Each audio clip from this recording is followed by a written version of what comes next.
Good afternoon.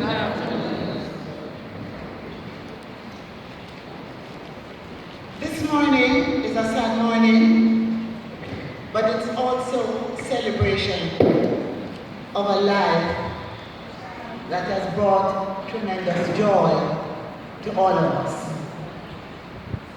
I must first acknowledge the officiating clergy, Reverend Adelia Jones, Reverend Leonard Anglin, Reverend Willie Mary Jackson,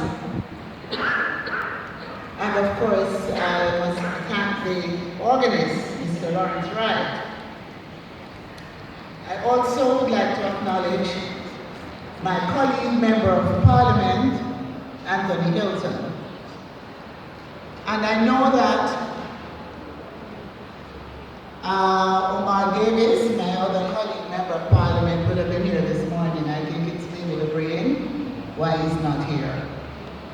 And there are many others I know would have been here this morning. I got a few calls and I was asked if this Thanksgiving service was still going to take place. And I said, normally you don't postpone funerals. And so I really want to thank those of you who are here this morning because it shows your commitment and your appreciation and respect for Frankie Paul. I want to also acknowledge the presence of members of the music and entertainment industry that's here. Most of you are to the back. I don't know why you like to stay in the back. This is not backstage. Right? Today we should be up front because we are saying goodbye to a colleague. Jamaica and the world, and of course my condolences to the family.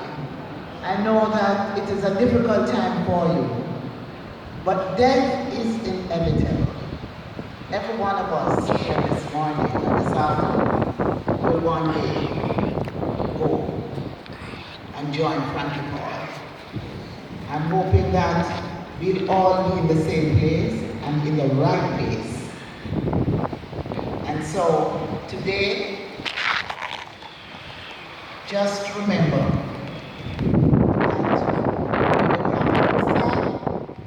it's hard to be with for family, but we must prepare ourselves for today. Our day will come. Jamaica and the world today officially say farewell to an outstanding Jamaican singer and recording artist. But thankfully, remaining with us is that wonderful voice that will never really be still, and music which forever will warm our hearts. Yes, that uniquely deep, throaty, gravelly signature voice possessed by Frankie Paul is something that will be forever etched in our minds. That voice belted out a string of hit songs with catchy lyrics, with something for everyone, while adding significantly to our musical heritage. But if his voice was in a class by itself, his gift as an instrumentalist were not far behind. Having mastered the playing of the piano, drums, and guitar. In fact, his talent came to the fore while he was still a youngster at school. The impact of Frankie Paul's music was felt across the nation, and I dare say, the world. I will make the case that Frankie Paul should be groomed with the likes of Stevie Wonder and Ray Charles. And you must applaud if you share my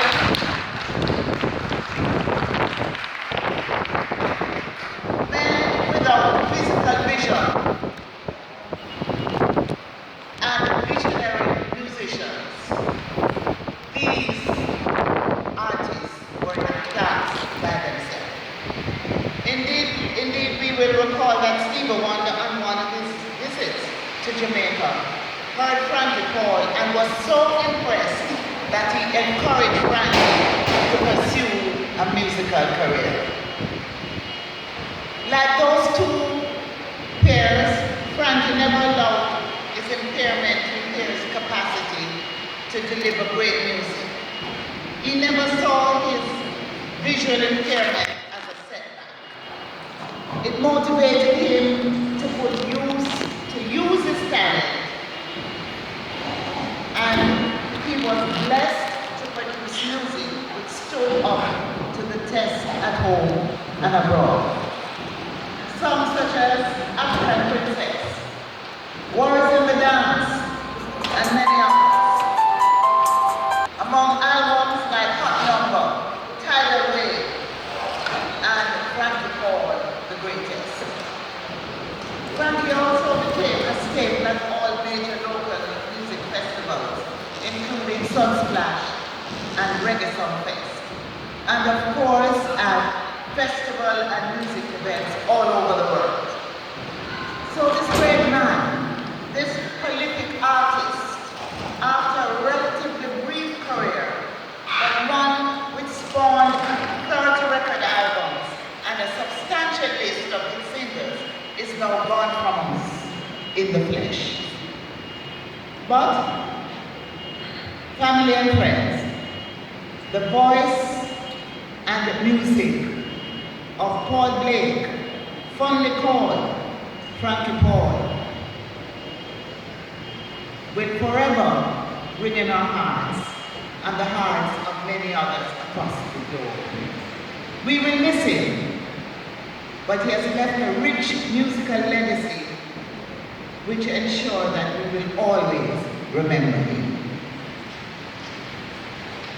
Just before I go, I want to say to you that it's always painful for me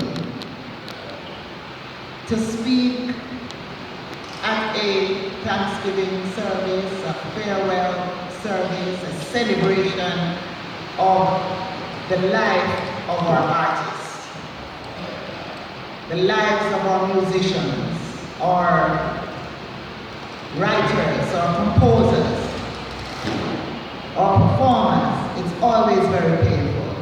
Why? In most instances, it's not so much that I'm sad about the passing of a great talent or a friend, but it's sad that individually their lives are so disorganized. And I want every member of the industry who's in this church this morning to look at yourself. And I'm looking at you and I know who is here this morning. And I don't want to come back to a service to say what I'm going to say now. Get your act together.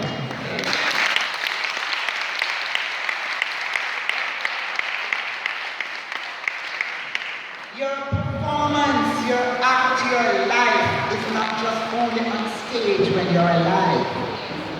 You must prepare. It's inevitable. Every single one of us here is going to go one day.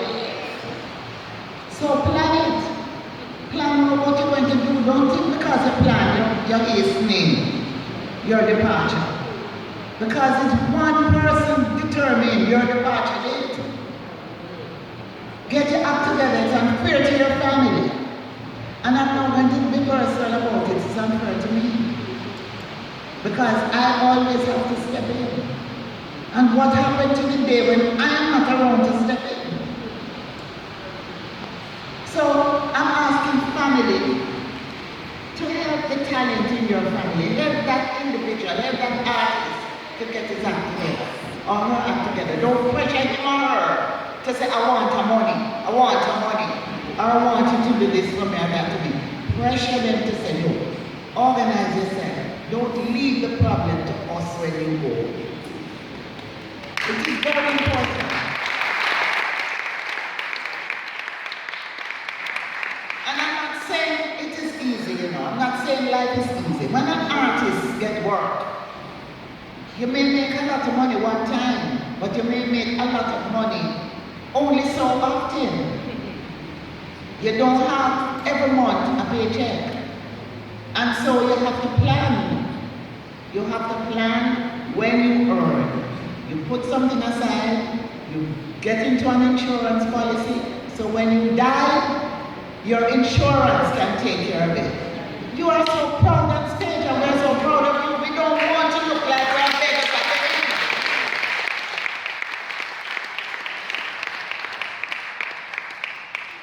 And so, I made that appeal. And I asked family, don't fight over what is left. Don't come in and suddenly you own him or her because in God you feel there is something for you to get. You must work together. You must work together to give a wonderful farewell and a wonderful goodbye.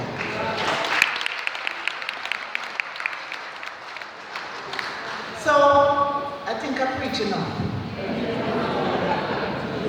But I just want to say to you, let us get the act together. Let us look better than this. Let us make a commitment. And in fact, I want every artist in here to stand up. Everybody from the music industry. And every family member to stand up and say,